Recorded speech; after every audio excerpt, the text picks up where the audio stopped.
Thanks for tuning in to the Mission Matters podcast, where we feature successful, mission-driven leaders committed to creating a positive change in the world.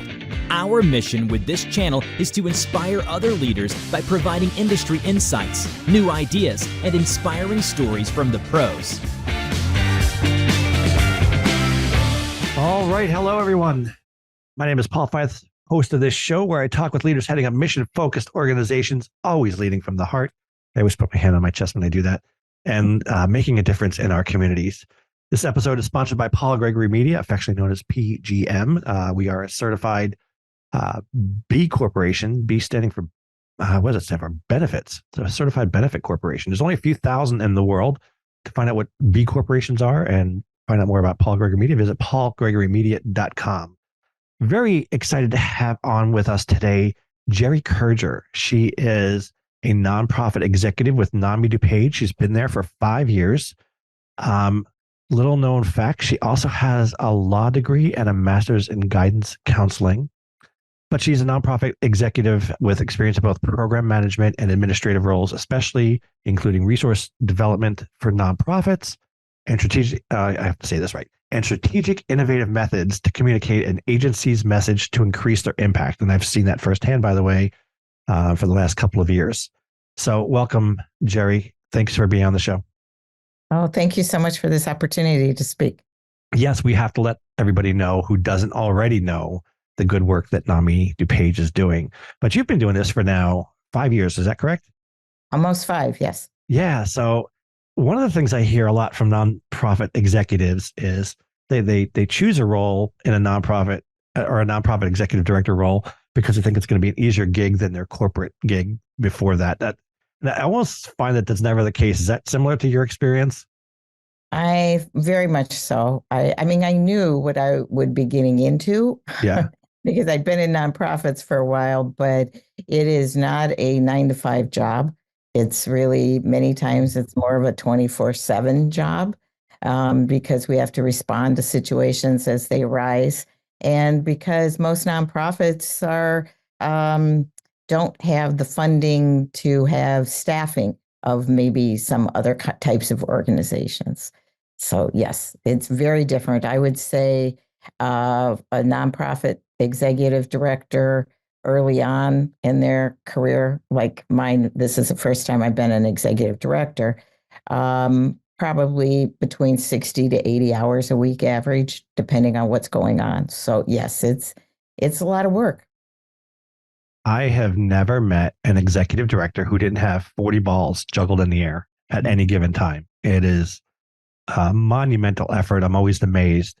It's probably why I like working in this space, because there's such talented resources out there, and you're certainly among them who are doing such great work in our county, which I'm going to get to in just a minute. I want to know, you were in the corporate world, you have a law degree, and a master's advanced degree in guidance counseling. What attracted you to NAMI of all places?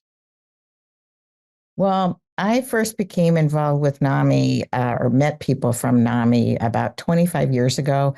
I was on a committee in DuPage County that was looking into having a mental health court, and they were new around the country at the time. And I happened to meet, there were 2 people from NAMI who really were the impetus for a mental health court. And I met them at these meetings that we would have in the county buildings.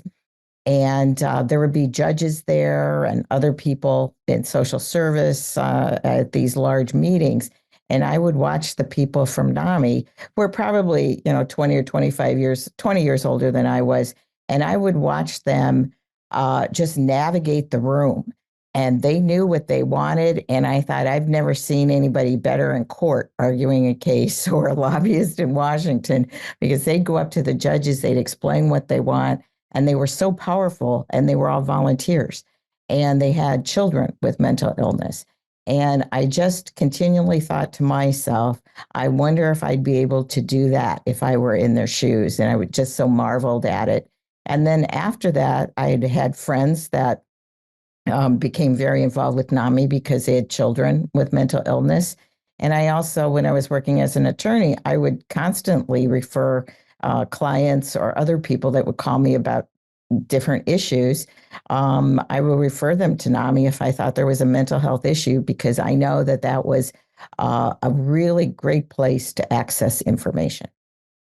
Wow. So you're not the typical executive director who had a personal connection or a family member who was impacted by their service or impacted by what their beneficiaries might be going through. You were really kind of like that third party perspective outsider. Exactly. And I thought this was such a great agency because I knew how much they were doing with such little money, and the great work that they were doing in a really, really difficult field. Always doing more with less. I love that. And what's just like the hallmark of every nonprofit Yes. out there, right? So, Yes. well, let's just get into it. What is NAMI DuPage? What services did they provide for our community in our county? Well, NAMI is an acronym that stands for National Alliance on Mental Illness. Mm-hmm. And NAMI DuPage is one of about 600 affiliates in the United States. We are one of the larger affiliates, and certainly I would say proudly we are one of the most innovative NAMIs in the country. We provide, our mission is to provide education, support, and advocacy to individuals living with mental illnesses and their families. So that's really what makes us unique, because NAMI, the whole umbrella organization, is the largest grassroots mental health organization in the United States. So what we do that's unique is that there are many people, many for-profit, non-for-profits that work with individuals with mental illness in many times, therapy and psychotherapy. But what we do is the NAMI model is that of lived experience. So most of our programs are facilitated or co-facilitated by a person with lived experience. So either they have a diagnosis or their loved one does, a family member does, and they're all trained. So the fact that we have lived experience and that we serve families in such large numbers makes what we do very unique. So what I'm hearing though is that you're educating and being an advocate for families who have an individual affected by mental illness. For both. For both. Okay. So I'm saying what makes us unique is that we advocate for individuals, but there are other people out there, or that provide support for individuals. Obviously, the mental health facilities, hospitals, therapists, psychiatrists, but we provide the lived experience, and we also provide advocacy. We work on passing legislation that is favorable to individuals. Such as the 988, we're the NAMI national organization, and NAMI DuPage as well have worked with our local legislators to promote additional funding so that 988 will be fully funded throughout the state. And we work on other things like that as well. So we do both. But most places don't. Most places will not have the services like support groups, classes for families as well. And that's how you support these families, right? Through support groups and classes? I think one of the most important things we do is I'll have people come in and say, my child has a mental illness. And before I went to the class, I kind of walked with my head down because my neighbors would cross the street rather than talk to me. Because, my son acted in an odd way or said things or did things. And they said, I went to your family to family class, and I walk in and we have our heads held low, and we're telling what's happened to us, and we'll say some of the things maybe that our child had done. And then we hear from the other people, oh yes, our kid did that too. Oh yes, our kid did this too. This is what we did. This is what we did. We found these things work for that. And they really, for the first time, they felt, not alone, and that other people have been in this situation, and what kinds of things did they do? And of course, we have facilitators for all of it. And it's not all, well, what did I do here? Or what did I do there? There are a lot of people, they share the expertise. So the lived experience expertise. And oftentimes, this is the only kind of place where you might get that and might get that support, because especially for family members, when your child is diagnosed with leukemia, say, for example, you're going to have a boatload of casseroles at your house. If your child's diagnosed with schizophrenia, no, you might be hard pressed to have anybody do anything or say anything to you, because it's been kind of that standoff. Now, of course, the stigma has lessened, but there's still, people don't know how to handle, or what do I say? How do I tell people? So we have family support groups, because that's really important too. And we also have some special groups for families who have lost a loved one to suicide as well. So we have a variety of support systems in place. And we also have recreational activities where families can participate along with their loved one if they so choose. It doesn't have to be one or the other. Sometimes it's both. Right. So we try to build that, make those families cohesive again where we can. Wow. Such a needed resource in our community. And DuPage County is certainly lucky to have your chapter. So you had mentioned you're one of the most recognized in the nation. I think we were talking before, you were recognized with the National Innovation Award. Yes. Actually, this is the second time. I'll mention one other thing that we did before my time was NAMI DuPage created for school children a program that educates them on mental illness. And what it does, the purpose is to erase the stigma, but it's also to provide that education so that kids know what resources are available, what the signs and symptoms of mental illness are, so that they can access help when they need it. And that program, Ending the Silence, was created at NAMI DuPage, and now it's used at NAMI affiliates across the country. So that was in 2007. Wow. That's been honored many times. So, that is, it's an evidence-based program. It's really great because it really gets, it addresses the issue on the kids level. And as sometimes I read the evaluations, and I read one once that really stuck with me because it sounded like something one of my kids might say. And it was, this was a lot better because we have someone that comes in, at least one of our presenters is someone with a mental illness. So the kids think if you have a mental illness, you look like you live under lower whacker, but they're so surprised when somebody tells their story, and their story might have begun in high school, as it often does, and then it goes up and down. It's not a straight trajectory like, oh, I'm better now. So they hear these stories, but the stories are tough, but they give people hope. And this teenager had written, well, this was a lot better than listening to the social worker shout out statistics to us.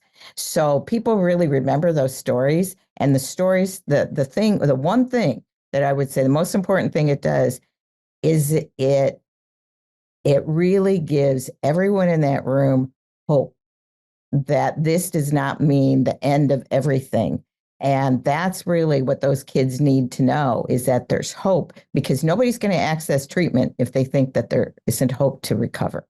Oh, sure. So that's something that we've been doing now since 2007. And it's really a stellar program. And now we brought it down to even fifth grade that we're working on that. But the program that you're talking about, which we recently received an award from the National NAMI organization, it's called a NAMI Innovation Grant, and we received it for our work in the court system. And being a lawyer, I familiar that, and most people who have been connected in any way with the court system knows that a bad experience there can really wreck your life. And so, in my opinion, if you're involved with a bad lawyer or a bad doctor, the results are horrendous. Okay, and by bad lawyer, bad doctor, in this case, bad lawyer, if you are arrested for something, maybe your lawyer doesn't even know that there's a mental health court in our county. And the mental health court, if you go through the treatment that's ordered by the court, whatever that might be, it could be a wide range of things. But if you follow the rules, the contract that you develop with the probation department and the judge, it depends on the situation, but it's 1 to 2 year program. You may have your record expunged and you may go on with your life and you're not going to go to jail. These are great programs. And so we're working with the court systems to provide education as well as support. So this is something that there have been mental health courts, like I was saying early on. That was my first involvement. Now there's a mental health court, a drug court, a veterans court. They're all really important aspects because most of them have mental illness. When we talk about juvenile court, 70% of the kids in juvenile court have a mental illness. So what part of this grant is, we want to get in there and do more work with the participants in the courts, but also the people who are dealing with them, meaning the judges, the probation officers, the court personnel, because those are the people on a day-to-day basis that, their impact can be long lasting. And, trying to educate the former Chief Judge Popejoy was wonderful at letting us get into speak with the judges and promoting our programs, as was the specialty court Judge Anseline Walsh and the current judge in mental health court, Paul Marchese. They're wonderful, absolutely wonderful. And they call them the problem solving. Judge Popejoy used to call them the problem solving court because they're not looking at things as penalties, but as how do we resolve, how do we make people healthy so that this doesn't happen again? And it just tremendous. And I help a lot of people at once too, right? Oh, well, it's a systemic thing. So that if we can get judges that, there are people, sometimes mentally ill people often go to jail more frequently for the same offenses than someone who's not. And a lot of it is that they may not act the way that the judge expects them to act, or they may do things, say things that are inappropriate. So someone that is treated for their mental illness may be a totally different person than someone who is untreated.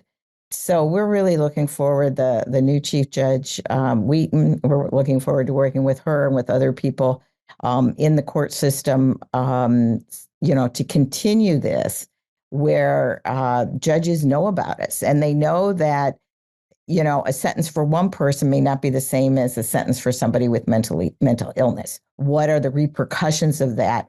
And I'm not saying that disparate treatment. I'm saying different treatment that may be appropriate treatment. Appropriate treatment, exactly. Yeah. And so we've been really fortunate here in this county, though, to have judges that are willing to look at things through another lens. And that'll make for a healthier county because people, so many people are in jail and prisons that it's their mental illness. And, when they go in, they'll lose, if they're on disability or whatever, if they have housing, they lose all of that. And so even for a short period, if they come back out, they may be starting all over again. So, and then have a record potentially for things where they wouldn't, it's right. So yes, so we are doing a lot of work in the communities and with the courts. We've also worked with police departments and just community presentations. Education is such a key on mental illness. Yeah. Well, I'm kind of proud to be in a county, DuPage County, where you're partnering with these judges and these courts to really make a profound difference and provide appropriate reactions to whatever situation brought them there. And I think it's something for other counties in the state and other states, counties across the country to look at. And they certainly have a model for success by looking at NAMI DuPage. Well, and one of the things too, we participated in the DuPage Bar Association, and that was wonderful too. They had a whole seminar on mental illness, and we were one of many participants.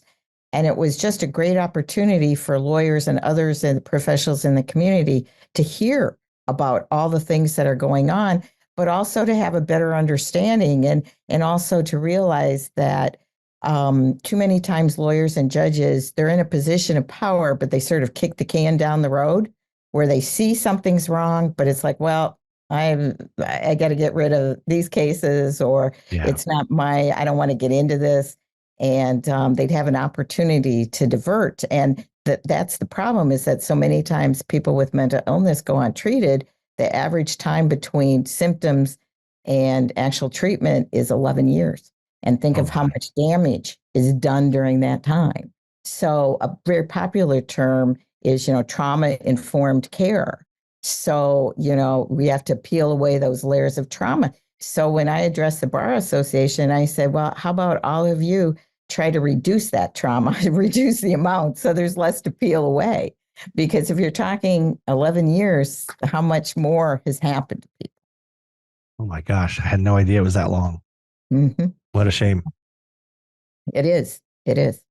Well, thanks to NAMI DuPage and NAMI National and the other, was there, like you said, something like 600 chapters around the country? Yes, about that. Yeah. Well, thanks to them all for shining some light on this. I really appreciate you coming to talk about NAMI DuPage, Geri. Any parting thoughts for our listeners? Well, a couple of things. One thing I would say that almost all of our services are free. And so I really encourage people that, give us a call, come in. We have a living room program that's open from 3 to 8. So if people are feeling stressed or depressed, come on in and talk to one of our peers. And we are here to serve people in the community, and also to remind people that when it comes to mental health, that we have to take care of ourselves. And we often use that the description that the flight attendants always use about use your oxygen mask first on yourself and then on your loved ones, because you can't help anyone if you're totally depleted. So we always encourage, and that's so often the case with family members that come here. They are just totally depleted. So we try to rebuild them together, put families back together, which so many times there's estrangements, put them back together if possible, and just make sure that people have the healthiest and happiest and most productive lives that they can. That's important. That's important. Something like a caregiver syndrome, almost. Yes, very much so. Yeah. All right. Well, thanks so much for sharing your thoughts, telling us a little bit more about NAMI DuPage, sharing your wonderful news about the National Innovation Award, well deserved, and the award that you had in 2007. I appreciate you coming on and telling us about it. Well, thank you so much. All right. Well, till next time.